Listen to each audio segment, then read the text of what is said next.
The Huawei Mate X is 7.7 inches, while the OPPO Mini is 8.8 inches. The Huawei Mate X has an aspect ratio of 12.7.9, which is about 4.2.3. The OPPO Mini is 13.5.9 or 4.5.3. These are their resolutions. The Huawei Mate X has a higher PPI. The Huawei Mate X uses an LTPO display, while the OPPO Mini uses LTPS. For manual indoor brightness, the Huawei Mate X hits 600 nits, while the OPPO Mini reaches 800, nearly 200 higher. The Mate X uses a non-polarized screen, while the OPPO Mini features a linear polarized one. Consequently, the Mate X has poor anti-reflective performance, a common issue with non-polarized foldables.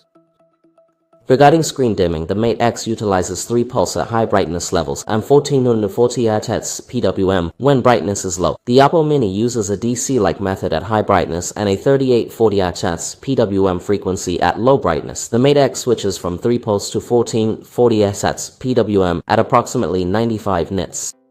The Huawei Mate X also has a low flicker toggle in its eye protection mode. Let's turn it on and see. Once enabled, it switches from 1440 Hz PWM dimming to 3-pulse dimming. Let's check the brightness threshold at which it switches back from 3-pulse dimming to 1440 Hz PWM dimming. With this setting on, it's around 52 nits.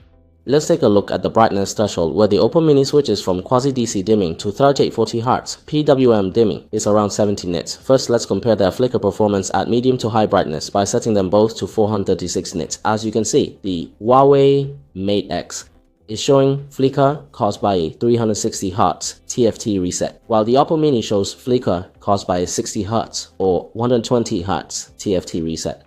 The solid black bars are lighter on the OPPO Mini and deeper on the Huawei Mate X. This means that the flicker depth of the OPPO Mini is lower than that of the Huawei Mate X at this point. Next, let's compare their flicker performance at low brightness by adjusting both to the same brightness level of 30 nits. Currently, the Huawei Mate X uses 1440 Hz PWM dimming combined with 360 Hz TFT reset, while the OPPO Mini uses 3840 Hz PWM dimming combined with 120 Hz TFT reset. Regardless of the flicker caused by the TFT reset, still on the topic of screen flicker caused by high-frequency PWM dimming, the modulation depth of the Huawei Max is greater than that of the OPPO Mini. Furthermore, the Huawei Max's outer screen flicker performance is worse than that of its inner screen. This is a comparison of their uniformity at the same low brightness level. To wrap up this video, let's take a closer look at how their colors shift when they are viewed from an off-center angle. When you tilt them to a certain degree, you will notice that the OPPO Mini displays a very distinct greenish tint. I'm an assembly line worker. Feel free to share your thoughts in the comments. Bye!